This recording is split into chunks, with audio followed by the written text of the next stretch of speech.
binum ekeka sen Burkina Faso adehia wo maye etuko tenafo abetena wo man Ghana mu no Ghana sojafo prepre wo tiko ekọ wo mu man mu wo kire sen se woto bo ase na okenkan a na abeti ase enti Ghana fo nto bo ase no wo mu misemu na atia bisa ene agro no nyina ene sen Ministry of National Security One Ghana Refugee Board and a United Nations High Commissioner for Refugees akabom ya woba o my Ghana muan esrem amantifi apoya from Upper East region ehwo wo ma pebiaye bia Burkina Faso adehia wo ma ye tukotenafo enipa empim mienu ene aha ene benya baabi de won ti ato ya bone bia enye wo mun eno da nkyɛn so a Sabra ye kasei sabia ya wo ma pese etukotenafo betena no nipa ni manimu ya wo mu wo ho na wo mai Ghana hwese wo modidi anom ada na se yade bi bo obi a ya hwe ne yade akwa no eye ahanu ene aduasa 513 Ministry of National Security saying wase ayen hyehyeye se wo pa asase tam 30 acres na ho so wo de asisisi adan kuma yasen Mosi kurom Burkina Faso de hye bi eye tukotena ni ba Ghana mayimu a yebetumi ama baabi ama nada ama ne ho ahehan no enti sa nipa beka sen Ghana sojafo pamo ade hye a wo mfiri Burkina Faso ya wo mo ya refugees afiri Ghana mayimu no enye nokore National Security Ministry say ne ewo mu ne se ye wo Burkina Faso ade hye a wo mo ya refugees wo mo ankasa de wo mo nsa apem wo bo akasen ye pese ye san koye mai Burkina Faso mu eno na Ghana mra kwan so no ye hwe ne ye gya wo mo kwan ena bia nipa bia nte asiam wadane asam no abutu sen ye pam wo mo afiri wo mai mu abra ye mpam wo mo wose wo mai Ghana mpanimfo ene abibiman mu mpanimfo ene refugee board ni nyina aka bo mo aye hyehye sen de hye bia obafiri mosi krom aba Ghana se wo ba bedwane atoa ya pe ba bi de niti ato no ye be boni nipa fa ho dia broni fa ni human rights no eho ban a musuo ne asan bia enkoba ne so ye to aka sebo no so ade amade a emra shebedam achamehene eye yewura eye abansuma na baben openi no enam ne modimo ene nanamonto ne na ho keka a wo di ewo eye mra shebedam de bu amanga na enam so ama nananum atrankonwa Omuwo Suma Traditional Council akwakobo yewura abaso abaso bono de ma no eye suma adinkra eye so odo atese wode ekoma eye nana anase yewura abanbaben na mpacho de hwe Facebook na ehwe woni so ade na hwe kwan omofa so ede abaso bono ekokoma nana efe kura keke esansem eye yewura baben nyame no nukurani se ne modima obo ene nanamonto ne bibia oye no na ewose nananum etimi ekwa bibi ehye munyam a wo musanso ede eye citation hodo ka ho bia wode kwakwohye munyam echirum se obon ho modin papa esanse opon sen omame ya chamehene mfama eye oman Ghana mrashebedwa akonya no nyamianu ni ohwe kwan wo fa so di ne djuma na osefata basobom eno ana eye odin ho Dr. Afram Brempom omahene amasuna suma eye Traditional Council no ene nanan matran konyanyina gi twi ekokopie mu ewo yebra eye babe na kache na ode tu nanim etrum sem sabi nanan mutaka osinipa ya de a osayeyi empo nipa ho nante ebeye fa na efrimpabo e hyo no Sompa na fa hi na mpabo na atia kwa faso enante nkom ne santi yewura baben kwa faso di ne djuma kyerem se ne bibia eye kronkron ewo man Ghana mum ne santi na ose efata a wo hwe Facebook ewo eye Sompa eye 98.9 anasa Sompa FM na hwe kwan na nanom eye odene ho doctor eye Afram Brempon ekobo yewura baso a na efe kura kekem na no ana yewura eye soma na baben so eso abasobonim na nani age papa pam a chese osere na tum se a we eyan monyam shekase pa a efri na nanom ehom na wasoma na onkasa ewo so otimi kakasa bi ade cho na nanom no man Ghana nyina nso etibim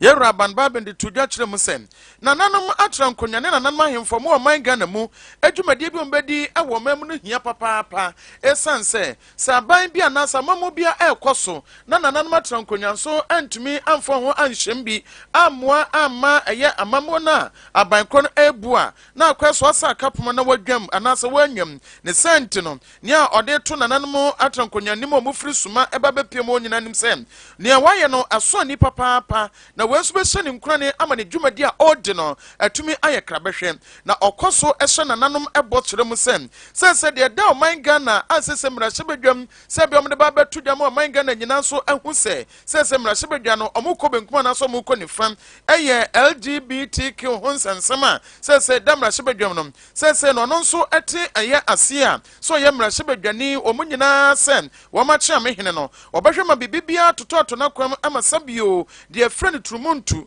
a sɛ wobɛte ana human right for ana wensu sise no wɔ se saa bill na ɛhyɛ ase bɛɛ sɛmmerɛntintin no na brɛ so ɔbɛhwɛ ama bibibia tototo din na tumi aboa ɔman Ghana nso ahu sɛ yɛwura abanbabe ɔno nso na brɛ so watumi aboa ama saa deɛ frɛ no ɛyɛ proper human sexual right ɛne Ghanaian family values bill no atumi aba bɛdadi ama obi ahu ne tuam sɛ na brɛ so no wɔma tumi ayɛ wei enti nananom so mmoa ɛma dwumadie ne amamu ɔman Ghana mpanimfo ahodoɔ ɛne aban bi aba ɔbu no entumi fa ne ntoma mpɛmfrɛ no ɔgye abasobɔ no ɛnsɛm ɔde to dwa ɛno no na udi echi ahwe no wo Facebook so abra wo bo Sompa 98.9 FM Sompa 98.9 FM na FSA na Speaker of Parliament Yewura Alban Sumana Kingsford Bagbin Tenasing ansa na nananom ekobo na baso ewo sumane ne mpatamu wotenase no na afei wo hwe mrahye badwadwumadie wo bobo bodin amake register na wabo honorable Samuel Okujeto Ablakwa won se ama honorable Kesla to force no se wama honorable Erikopoku wama honorable Collins Dauda wama I say how where are they so speaker woma tia wo na so se abre biara honorable Jachi question ebekọ court no won besa no won maha no so I see sa na tia dia etia mra eti ene nana kwame owusu nkwanta bisa se ke wotena dwam na wo ma de hyiache e wo Sompa de ache bia so no en wo frɛ asunafo south mrahye bedwani kane buno ahafo mantami musoafo ne manyamfo erikopoku bisa ne se ododo agya adenti na monko mrahye bedwam na ade a mo yeyi entia mra se de speaker kano so de wom ne se ye leader honorable Keslato Forcing what the kaya kama speaker ate eti de sasa ye edom kuma ne ye ne se ye betre e de atokrata so nti ya sha ase atwere ne wa na ya ma speaker anya ato ho se abre bia ya mamra hye bedwam no ye kotai ye wura James Jachi kwesi nachi eno achi no se sa de wo ya ye no ye de akere ye dosno nko a ye wo ma James Jachi kwesi nfise ekwanya aban no ade ne nam so no entwa yie honorable Eric Opoku once a young leader now so boycott no na ye say ye house no record ebe capture say minority a boycott to proceedings na mom ye mark ye absent and the speaker say ye verbal communication no by antro into say official nka ye tro edema no enti until say ye back no on be mark ye absent enti the best thing to do is say when you guide no say ye tro na say you continue with that nko there and you say tro man say because of A B C and C no ya boycott enti ye man say ye ready say be work ama aban no who dey say ye plan ba pra ebi 50 years fine that's what to be my woman and the business 50 on so side that's what to be mine but ye first that one way so am I so by wine there na ye say deliberate attempt say ye be say man no ye to o so enti ne ye nsa sanya sa dia ye mo no possible say the other colleagues ye do am court that day nyina no na ye di o ma say no or that parliament because ye sit on Monday the Monday for court then the following Monday grammar court ye no problem but to say Tuesday Wednesday Thursday Friday na about to be a beba hobia no si participate dia and ye say na ye secret here na no and ye dey register ye display ya say ye ni nye sa de no it appears say as a employee bi say be ya ma an parliament no ma no na ye ketwa na government in power no enya de office wo ye bia through once a young leader now so boycott no na ye specific Honorable Eric Opoku aye mrahebedwani ma de hye wo Asunafo South abatom pesuasom. Kame ho e Facebook. Na hwe ye maame ane dinde Patricia Asiedua adodo afa na agrada bam. Ore he Facebook. Maame ube hu ni pa odifu ba ye oba no munyamfo oba papa bi ode he Facebook. So aba kaya wo mfiempim ye no ne eye aduonu emu ho no. Ye maame ane dinde Patricia Asiedua e na agrada na o TV station bia ye friend Tender TV na womo ekwakotena so ekwakoyi mfunyini bi a na to se samfunyini no a nyamia no nukure pa eni na arre ho papa ekoyi osofo bi pa ehu emfunyini a chese sa asofo no mfunyini omiye no mesremeka hu na asofo no abodagya de friend eye neketi bi o abo neketi ana chese wo ma yi ni nyina e wo Tender TV no so na no na beto da etrem se eye ye maame agrada a ono te eye wager e won kran ane enokowusu kisi a ono so eka hu bi sanso anachas omane adodo na afra ne gig 1 anasa 1 gig ono so ye businessman ono so tinungwa ane yimanol eye apia eye fumum ono so eka hu ebi ane wona oka hu enyina a chesesa ni pe bubọ wo mu din no na mo na te sa TV no so mfiem pimienu na aduonu na wo mu guso wo mu eyi mfunyini na no wo mu ekoyi sofu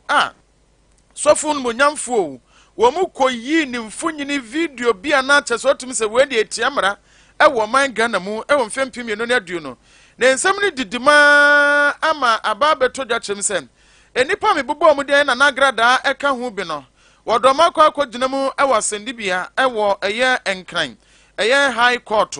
na no ana assistant superintendent of police ASP Ebeka no Aspo Emmanuel eye Haliga ene eye director of legal eye prosecution superintendent Edma eye Ghana Police Service Edma kono ye Sylvester Asare womo de nsam ne kwakodan eye circuit court na enam se eba eye hobambo hu nsensam bi de freno eye security hu nsensam na nyame no nukureni na ye di ewo court a ewo so mutumi eye free circuit court no mudi kopiem ewo high court na no ana beto odwatrim se ASP Haliga ade ejina mudima police adwuma kono ne o man Ghana ade kwatu dwatrim se we de ukomu pa dia na de friend cyber security act no eno bi pepepe ne sant na o set mi kopiem ewo high court na no nam so ma de asem akwa kopiem ewo eye attorney general no office sem onye hwehwemu emfamfa sa asem mfama wo mom na emra meto dwatrim se de kwa kopiem se eye high court na kwa kodi asem no na tumi aboa ama se no atumi ababeto dwa na nsem ne babeto dwa no ne nnegina wo abra owura yire eye Evelyn Asamoa etna eye adwam na wo tie nsem na no se yo ene saade ane wate ene mu nipa miensa de wo ma wo mu bel se wo mu nkofe ne bre no so a wo mu aba eye maame agradon ye founder de ma heaven world champion eye church ministry ene chasomane ay friend 1 gege wo momodin ase wo betumi afro sa 1 gege wo mu free eye aseni bia honum na de ohwe Facebook a hwe 1 gege ene ye maame agrada hwe ne wo mu eye ho bi kura behu 2020 mfunyini na wo mu eyiye no e wo Tender TV na so tumi ahwe bi na eba beto de wo free court wo no ana posifo de wo mu kom na nipa miensa wo ka wo enokowusu kisi ene chasomane ene eye kofijasi wa abra court no ma nipa mienu bi be se wo mo enko no wo mo den de sansen na mo na tadwam tine ba beto dwa chem sen wo mo 200,000 Ghana cedis ajapade eka hom ansa no matumi akọ eno enam so ema ba kwa ne de eye Andy ono so ko bi no wono so bo ne kwadu pa ono nso ewo ho echem se ono nso interest asika na bi pepepe na beto dwa chem sen enipa ebubo wo mu din nyina ye maame agrada eno mo keka ka ho asese de wo mu nsem kwakopem ewo high court no enam de to dwa chem se o kenkan na o hwa wo mfempim bienu na aduonu mfunyin na wo mu yiye efa eye odifo be ma ba ko ho na mo de naked picture ene video ahodo ba beto dwa no emra adiwom na se omukọ na court ni di o mase na omufiri mufiri a okotena TV ni so nya de se wode ono ankasa mpo ni naked eye video ene ni picture ana kambe so obi hunu sabio wasanso ede akoho biwa se de asem no ko Accra High Court Sa o mutenda TV de sa abre no mu de na ewo ho na ne ma koso ewo ho wo ma sesa din no aye ne say no a na wo ma sesa din no tu oboso attenda ne ma attenda ne de ma but wo ma sesa din no tena na nsa na agrada na ni abre papai no na tese so ma sesa no afene me hu mama Pat zia wo chen comedian oh so why so full videos ni bia unze o de video na etwagu Sompa nkasa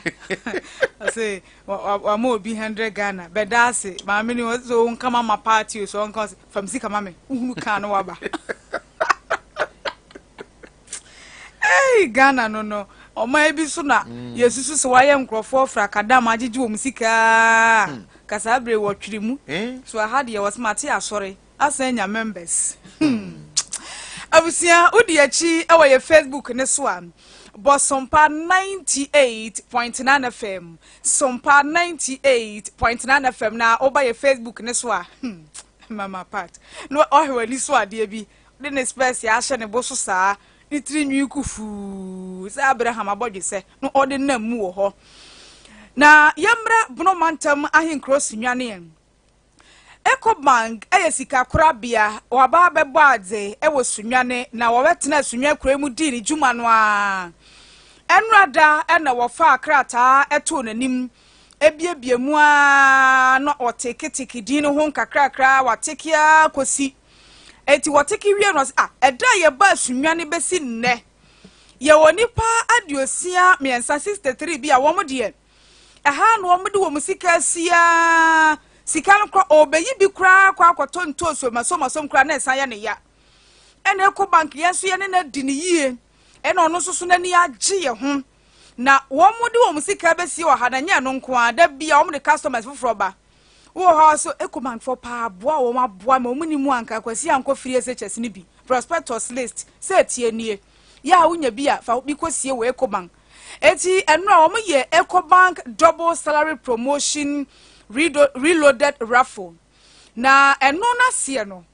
ena customers a wo ne wo madi dwuma ache yie no frɛ wo mo baako bo wo ma baso ma wo mo ache de pim ya ebe hye wo nkuran na da wo makosoa ne wo mo adi dwuma head of consumer products ewo Ecobank eye Mami Kate Thompson woni Sompa kase bo edi nkomo no se bank ni ani suade hunu kase pa ne se customers a wode won sika sie wo ho ache yie no won betumi enya akomapa ne anigye ne wakwaso ane wo mu edi dwuma nunti ena wo mu di sa adwuma yi. For organizing the promotion was first of all to thank our loyal customers for all the years that they've banked with us. Especially, we were focusing on our salaried workers. And the idea was to say thank you to them and also to let them know that for the years they have banked with us, we have made sure that we have gotten to know exactly what they want. We researched into that and put together a beautiful and amazing product that would give them more benefits than they have imagined. And these benefits, we believe, would help with their daily affairs, their daily running of their accounts, and also help them in terms of emergency. We had an initial one sometime last year to reward our customers as well. The idea was also to say thank you to them, and we structured the promo at a time where we knew that normally people would have spent all their money after Christmas. And this time too, we structured it at a point where we know that people will want to have a little something in their pockets. So that is how we structured the entire promotion. Now, the idea is that you need to be someone who is receiving your salary through an account with Ecobank. And once you receive your salary through that account, then you qualify to be part of the promotion. We decided to have 3 draws for this promotion. The first one has already happened. That happened in Accra, where we rewarded a maximum of 53 people. Today, I'm privileged and happy to say that we've been able to reward 63 customers. And those who have also received their surprise packages have also been rewarded. The main reason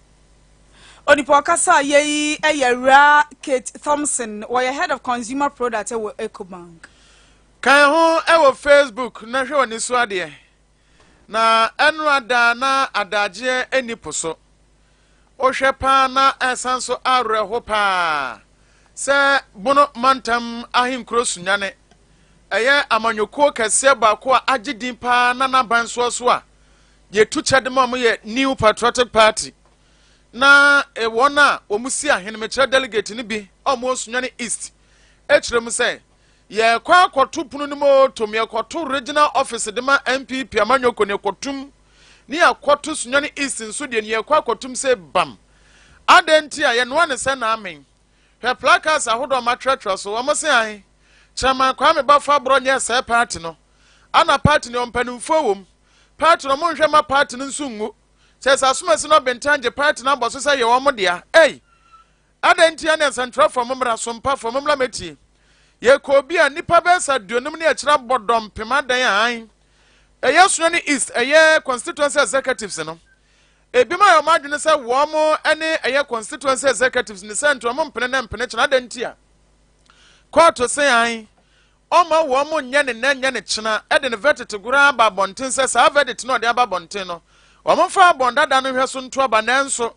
wɔn si bi ma kɔ akɔtena baabi abɔdin nyakwan borɔnoma women's organizer atiko anana una yɛ constituency secretary ɔkyerɛme kwasi ne mo brabɛ constituency chairman saafo na wɔn bubɔ mu din no nam sɛ na ɛba ne sɛn ɛyɛ noa ne sɛn na ame wedi enye eto mo de asane kɔɔto di sɛ dabi wɔn nkɔfa bɔndada no na wɔn nkɔhwɛ so na wɔn nsiesie asɛm no kɔɔto de verdict na ba ɛkɛmɛ sɛ party mpanimfo no wɔn a wɔ ɛyɛ constituency hɔ ɛne regional hɔ no abɔ yɛ mfi taduku na empodi ahikura awerɛho sɛ anoma hɔ yi ankatwe anaasɛ bridge wɔ hɔ ebu a ɛnkɛmfa no hɔ ɔn deɛ wɔnam ne baabi nanso emu de ɔmo se dabi da yɛ ba bɛto ba yi wɔn a ɔba bɛtu franka de man pipa manyoko no mo bɛba ha na nya kwambro no mane atekɔ na na ɔkyerɛ me ni mu aso mo ho sɛ wɔn ne constituency executive no ntin saa de a wɔn kɔ akɔ ho we no sɛ wɔn mpɛkura tie no ntin saa de a wo yɛ aspirant na aba ha Sunyani East hɔ no yɛ ni constituency executive bia wɔ hɔ eti sɛ wɔn hwɛ yɛ die a ɛne mmara bɛdunti tintontan yɛ kɔto office nim na mo bi ehu sɛ pani bia ni ɛyɛ MPP amanyɔkuo no Sunyani East ɛne regional sei ɛna owura ne de Kwaten Steven ɛnɛ ɔne Nana Kwame Nkontabisa ɛtwetwe nkɔmɔ sɛ ɔma nyɛ deɛ sɛ fata wɔ Sunyani East a deɛ MPP amanyɔkuo mpanyimfoɔ agya ma individuals bi sɛ party no wɔ Sunyani ɔmo pɛ sɛ ɔmo ho free ɛmabuna wɔ Sunyani East ɛwɔ MPP amanyɔkuo ne MPP dɔm nyinaa wɔ Sunyani East no yɛbɛte santa so kɔkɔ no de akyerɛ mpanyimfoɔ wɔ national sɛ kɔɔto kasa na sɛ MPP amanyɔkuo mpanyimfoɔ se kɔɔto deɛ kɔɔto aka ne yɛmfa nyɛ adwuma MPP amanyɔkuo ɛmmerɛ bia ne wɔ yɛde bɛyɛ adwuma ɛwɔ Sunyani East therefore deɛ ɔmo pɛ sɛ ɔmo ka kyɛn sɛ ɔmo agu MPP amanyɔkuo no ɛwɔ Sunyani East flag bearer biara aspirant biara obi bɛba sɛ yɛna yɛyɛ executives na bɛkɔ akɔhyia ɔmo no adeɛ ebesi wɔ hɔ no ɛyɛ wo ne ɔmo asɛm bibi bi ebesi bia no yɛde si wuti so na yɛde yɛaka sɛ mma obi antrae sɛ ɔde mpanyinfoɔ bi bɛkɔ akɔhyia obi sɛ ɔmo na yɛ executives efiri sɛ yɛni executives bi a na yɛ papa no a ɔmo so pɛ sɛ ɔmo gyina party no ɔmo ba sɛ ɔmo bɛboa ma party no akɔ yɛnim ɛno nti ɔmo hwɛ ne yɛkɔ so wɔ Sunyani East na ɔmo so ɛnka na yɛnyɛ the right thing no mma obi nyɛ yodiom na asɛm no nkosi nwie no obi abɛka sɛ yehu yanka ɛno so deɛ that time na aka akyi ɛno nti woyɛ flag bearer o pre flag bearership position a ɛwɔ party ni mu a monhwɛ nneɛma a ɛkɔ so wɔ Sunyani East monka nkyerɛ mpanyinfoɔ sɛ kɔɔto baatan na akasa no obi biara ni wɔ so kyɛn kɔɔto mmara obi biara ni wɔ so sen Ghana mmara akasa and Ghana mmara must work sɛ ɔmo anyɛ deɛ wei ɛyɛ Steven Kwaten a ɔno yɛ assembly member de ma wɔn wɔ area 2 ana sɛ deɛ nyamea no nukure ni wɔn ani abere a ogyina dɔm ne nyinaa anim ka sɛ ha dɔ ɛpono no mu bie ne nnɛ ɔmo bɛtum nnɛ ɔmo tum kyina ɔmo bɛbie a ɔmo bɛsan so atum ɛbaa na ɛyɔ odi akyi ɛwɔ yɛ Facebook so Sompa 98.9 FM na yɛ kae wɔ kyena pɛ na twam ɛne sɛ Sompa tertiary games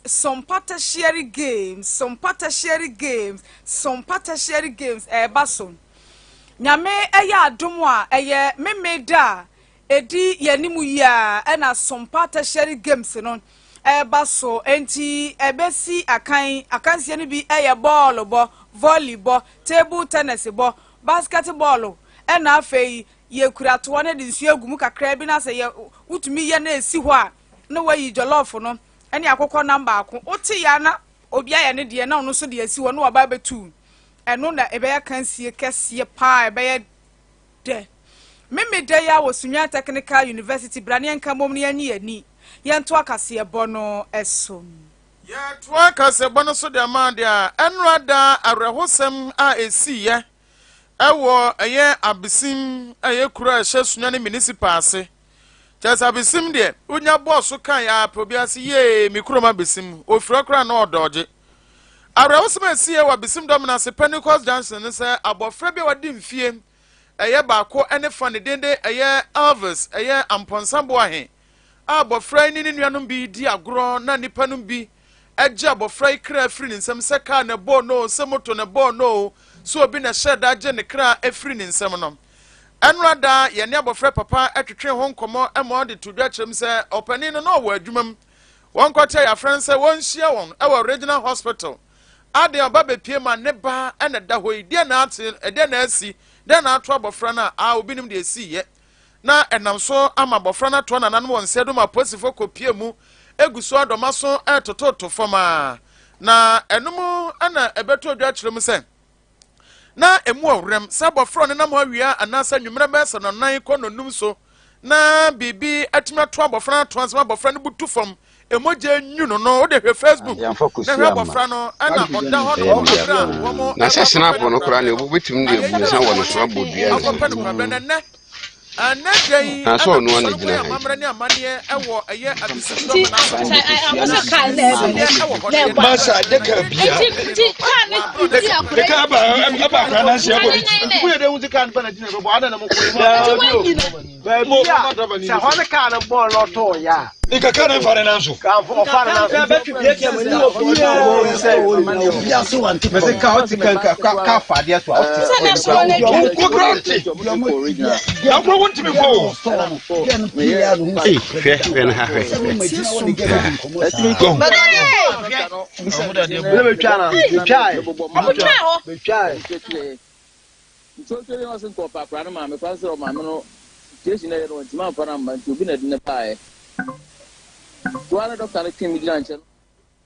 atiefo emfa enchen esanse na ye bo agbofra na wo frim ne papa ene de ama nene bibia si ewo ho no esanse agbofra ne frim o frim no abusua na dwene ho a se onte ase edisade a ewo so tim koyi bibi wo honom na okwa ne de si ye no ene nwumre hyeyen ewo nsem sisi wa bra na napoku pie so kira mi ni mo any senior director duma MCR senior above K ya je adwa no ye transfer de esi wo honne no ye de bebraw ama won so wa hu de etuam kase bono asi above K emo wo pagigifo fi ha wo san ho a unhia bio no you guys will be kind you say so ne mene Brown and Prince and a dear call abe for coin so rakojo pepra semufo pani me din ede akuenya kon abro no mawie me ne ochia me kwasi nimo na sembeba jeje for DJ above K ede Sompa drive to asen na sembeba na sem kra do metime